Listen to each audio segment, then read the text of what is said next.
My name's Maya Wallace. I was born in 1988 in Glasgow. I grew up initially with my mother and father, who were both social workers. And after a few years, we moved to the west of the city. It was just my mum and my brother. Initially, my childhood was quite lonely. So I didn't have a wide social circle. It was very small. So I would spend my days at school, and after school I would come home. So then it would just be me, my mum and my brother.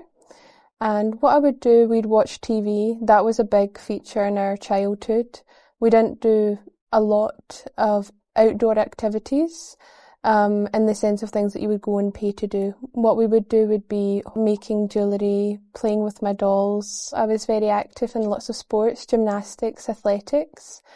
I enjoyed a lot of outings with my mum, biking, home baking, things like this. In summer, I became very active, so I'd go and stay with my grandmother and my grandfather in Ayrshire.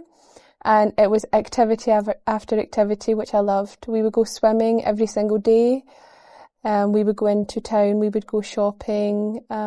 We would do more baking, which I loved because my gran is an amazing cook. I didn't have any religious views as a child. We didn't grow up with a religion, so there was no Bible in the house, no Quran, there was nothing like that. My family my wider family, so my aunts and uncles, they're scientists. So a lot of the views that I had, maybe came from them. So there was no impact, do I believe in God, is there a God? There was no such discussions. I found out when I was much, much older, speaking to my mum about religion, that apparently I used to go to Sunday school, but I have no recollection of that whatsoever. So in high school I took religious education, much to the dismay of my teachers. I decided to switch subjects because I wanted to learn a little bit more about religion. At this stage I had a desire to get some answers, not to adopt a religion, not to become Christian or a Sikh or Catholic. It was just to find the answers to these questions I had since I was a young girl. Now, at school, I didn't get those answers. The religions that they taught, they didn't make any logical sense. And I thought, why would I have faith? This is from God. Because surely God should be able to explain to me simply the answers. So my high school didn't teach Islam. At the time, it was quite superficial. They said that they couldn't teach Islam because they didn't have a religious education teacher who'd studied that religion. Either way, I was happy. To me, it wasn't a real religion. It was barbaric. The Muslims were crazy nutcases. They were just people that would terrorise innocent people. They would blow up buildings. So for me, I was glad. I didn't think that I would ever become Muslim, that I would ever entertain the idea of Islam. So it's quite ironic now. I am a Muslim.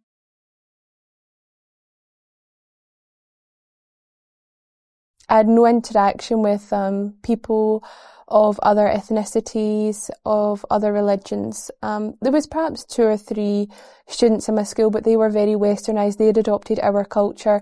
So I had no real ability to see what really is Islam, what is a Muslim.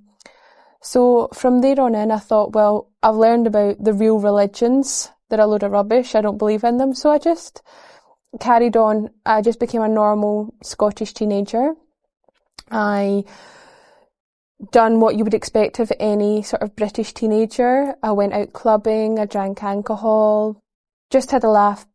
There was no point to looking back. I just think at that time I thought that's what you did with your life, but to me now it just seems pointless. And where my journey into Islam began was in 2005, I started working in a call centre. And in that call centre, it was predominantly Pakistani people that were in there that were Muslims. And they were not crazy.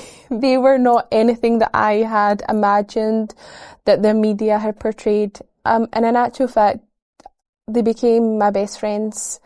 And this is the first time I felt I had real, true friendship, where these people really cared for me, I really cared for them. And there was a group of us. So there was Saima, there was Shakila, there was Talib, Nabil and Atif. And it was us lot together, and I would just, initially it was just, I was interacting with them and we would just do normal things, go to the cinema, we would go out for meals. But one thing that stood out to me was the fact that what they'd done was very respectful. They had a lot of respect for themselves. They wanted to have a good image. There was a lot of things they wouldn't do. So they wouldn't come out clubbing with me. You know, once I had a birthday, I invited them and they declined and I couldn't understand why. So slowly, it was just their behaviours, their mannerisms that introduced me to Islam.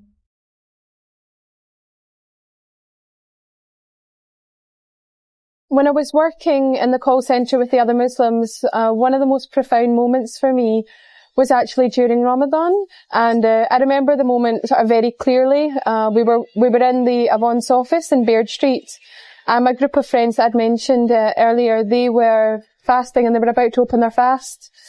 And Saima, she actually handed me a box of spring rolls that her mother had made, and she offered them to me if I wanted some. And to me that was just such a profound moment. You know, here I am, having eaten all day, probably not even realising, you know, drinking in front of them, having water or something, and they're offering me food.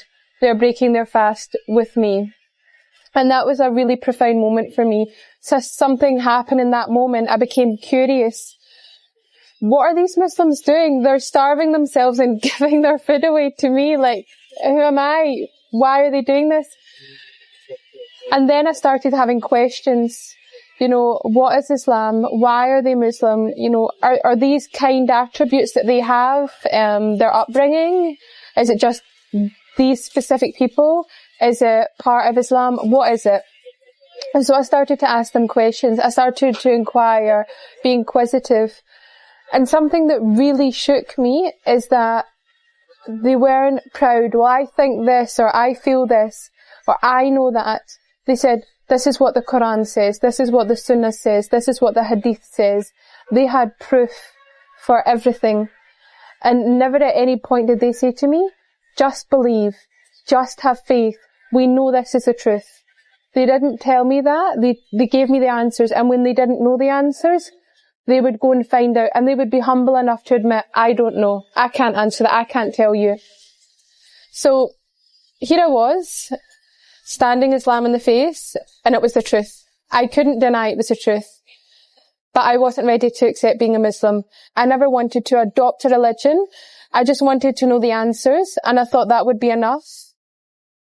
But in learning about Islam, I realised that believing is not enough. Islam is a way of life. They've got their own economical, political, social, legal system. If I was to become a Muslim, if I was to adopt that identity, everything I'd ever known would have to change. But I didn't know if I could commit to being Muslim. I didn't know if I could commit to what Islam required from me. So I had what I would call a trial period. And I was going to try and see if I could do what Islam required of me. So initially it was simple things for me, like stopping eating haram meat. Being a vegetarian previously, that wasn't so hard for me. Then it was stopping drinking alcohol. Then it was stopping going out to nightclubs, which was a large part of my social life. I started to dress more modestly, so I went half of my wardrobe. And slowly, I realised that I was able to overcome these hurdles. But still, I was apprehensive. You know, it was a lifetime commitment. If I became Muslim, that was it. And I wanted to be sure that I could give that commitment to Allah. And it just took a long time to get that courage, to take that leap, to know that I was doing the right thing, and that Allah would see right by me, and that my fears would melt away. And my fear mainly was telling my family, how will my mum cope? My brother, you know, my aunt and my uncle, they're not religious. My grandfather. And I think that when you're making such a huge life change, that you will start to imagine them reacting in ways that aren't even within their character, because you're just so scared, because it's such a big change and it's something completely different. So every Sunday, my mum would collect me from work and drive me home. And every Sunday, I would try and muster up the courage. And before I knew it, we were home. And I didn't say anything. And this would happen week after week after week. I felt like it was never going to end. Sunday was my day of torment. But then Ramadan was coming. And I knew that I wanted to embrace my Islam during Ramadan. I wanted to fast for that month. I wanted to be in that environment. So, a few weeks before, I just mustered up the courage and told her. And alhamdulillah, she accepted it. She just questioned why. But we didn't have a long discussion. We're not a family for having in-depth conversations. But I told her, and the relief, it just washed over me. It made me feel silly. I've been worrying all this time, and it went really well. I went with my friends, some of my very good friends, Sam as well, Sam, and we went to Glasgow Central Mosque. And I took my Shahada through tears of joy. We were all crying. It was so emotional. And it was it was an experience that I wasn't expecting. We went, and at first we were told to go to the study room, and I would take my Shahada there with the Imam. I wanted to do it properly. I didn't want to do it just with 2 witnesses, which is all the requirement. I wanted to do it in the mosque, let everyone know, get a certificate, I'm Muslim. I found the answers.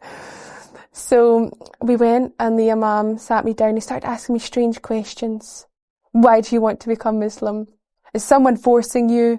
Do you want to do this? And I'm like, yeah, that's why I've came. Please just let me take my Shahada. So he just obviously wanted to make sure I knew what Islam is. I knew what being Muslim meant. And then that day, after I prayed, it was the Jummah Friday prayer. So we went and we prayed. And I remember feeling so nervous because of all the things I had learned. I didn't know how to pray Jummah. So I was standing there and my nerves, and I started to forget the prayers and the recitation that I'd learned. So I'm copying my friend, and I'm like, am I allowed to be looking at her at the corner of my eye? And we prayed. And that day was very emotional. The Imam gave a speech, and he was saying how there was a birth. That was me, which I found out later because I'm a revert to Islam. I'm a newborn in the eyes of Allah.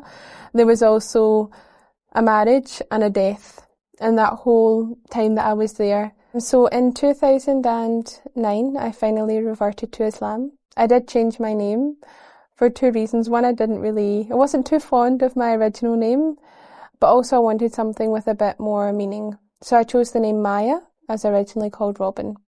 My journey to Islam, to becoming Muslim, was very easy. I had a lot of support.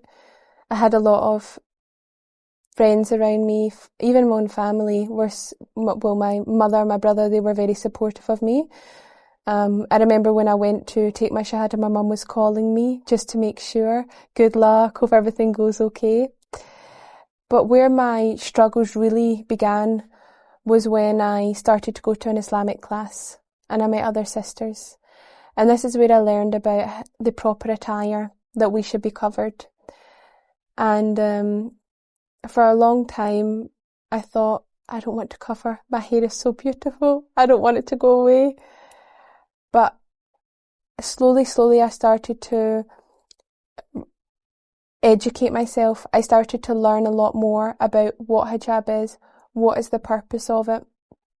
One of my friends gave me just a silly little analogy.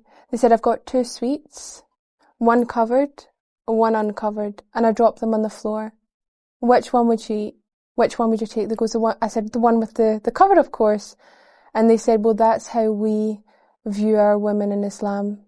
They are the most precious thing to us. Of course, we would want them to be covered. And this is not something that I was being told is what men want, but this is what Allah wants. This is our protection. This is our safety. And I didn't want to go out without it. For me, I loved hijab by this point. I'd found a love for hijab. I'd found a love for covering. I understood the reasons behind it. And I wanted to fulfill that obligation to Allah. But I was scared to tell my mum. So I was standing in the kitchen and I was ironing my hijab, and I tell her I wear hijab now. And she got very angry and she was crying.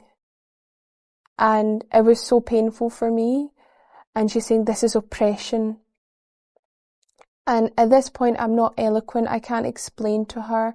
I have the knowledge, but to give it to her, I don't know where to start. I don't know the right place. And I'm just shouting back, no, it's not. So I remember walking out of the house and going to my back garden, and I was in floods of tears and I was crying my heart out. And I phoned Zara, who had now become my Islamic teacher. Mashallah, she's very good. And I'm crying to her, and I said to her, Zara, I have to take it off. I can't do this anymore. And she gave me so much comfort and so much love and so much strength. She said to me, Allah will never give you a test that you cannot bear. There will never be something in your life that you cannot overcome. It is there for a reason. So I found a lot of comfort in her words, and I put it on and I wore it and I left the house. And my end point with my wider family came when it was my graduation, and my mother and my aunt and my uncle came, and I was hiding from them. I was in my graduation gown. I was wearing this big black graduation cloak and a black hijab, and I was just all black. And I was nervous. I was so nervous. And it was about to begin, so I said, okay, we need to take our seats now, but I'll see you afterwards. I just wanted to get it over and done with. I thought, look, when they see me walk across the stage, they'll see the hijab, maybe they'll talk about it, and then I won't need to be there when she sees it for the first time. I won't see that initial moment. And alhamdulillah, that's what happened. It was too late for them to come and greet me before, so I went upstage, I accepted my award, and I came down, and I could see in their faces that they had some apprehension. They were shocked, but they accepted it. My grandfather's not a man of many words, so when I went to see him, he'd been informed, I believe, by my family that I was Muslim and that I covered. And we've never spoken about it, me and my grandfather. And what he done, he says to me, all of your grandmother's scarves are upstairs in the bottom drawer, and I've looked them all out, and they're all there for you, you know, for your... And he wouldn't say anything, he just went, for your... And that's when I knew that through that trial, through that... For me, that was a very hardship, that there was light at the end of the tunnel, if you want to call it that. There was peace at the end for me, and that my family accepted the hijab, and that now they understand the reasons behind it. And you guys don't know this as you're recording it, but I've wanted to wear a abaya for a long time. I've wanted to put on the proper covering, and I've been too nervous, and actually had discussion about the abaya with Ahmed, who's another revert, and he said to me, you will find the strength. Your husband, he will give you that guidance, and you'll be there. So when I was asked to come on this show, I thought, I don't want to go on wearing, like, I know I'm covered, you know, my arms down to my feet, my head, but I said, I don't want to go on and wear my dress. I don't think that's right. I want to be a good example to my sisters out there, to Muslims, to people that are thinking about reverting. So today I put on the abaya for the first time.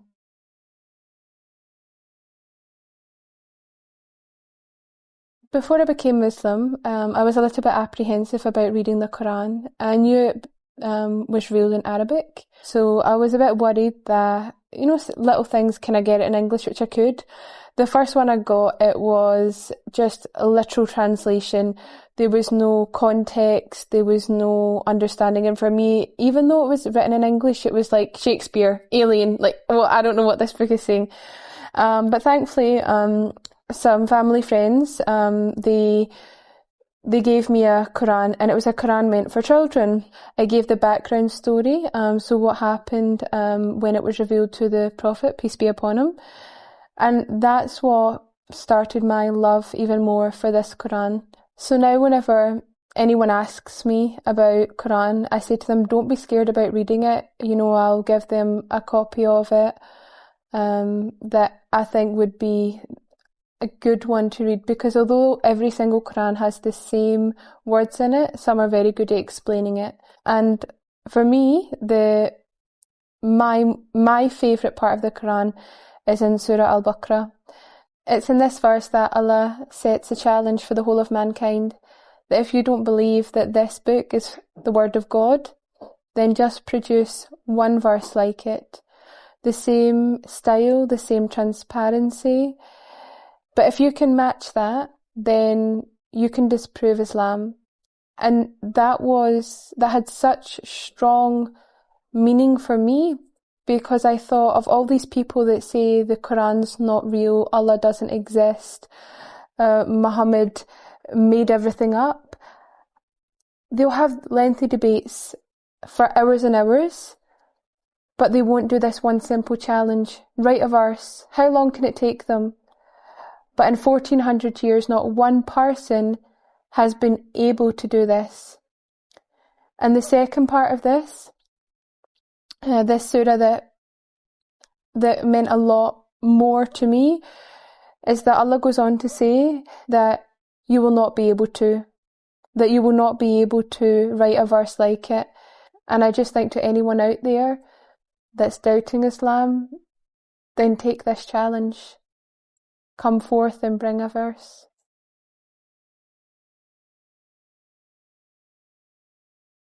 Islam means everything to me. Islam is my whole life. I believe it's given me everything that I want. Not materialistic things, but it's giving me contentment in my heart. It's given me the understanding to life. It's told me why I'm here, what I should be doing. It's given me comfort knowing that Allah is out there, that there is a God, that I can worship Him and obey Him. And from how I would describe it in humanly terms, in His eyes, I'm doing the right thing. You know, no longer do I need to lead my life by my own moral compass. I've got God there to tell me what is right and what is wrong. And I know in my actions that I'm doing the right thing. It's given me a much better relationship with my mother. You know, she's a very private woman, stiff upper lip sort of thing. Now, every day she tells me she loves me. Mashallah, I would never have found my husband had I not become Muslim. He's Muslim, of course. And I just think that is an avenue that if I had never taken my Shahada, I would never have experienced this. It's overwhelming that my life now feels complete. No longer am I chasing after the latest dress or the latest car or job.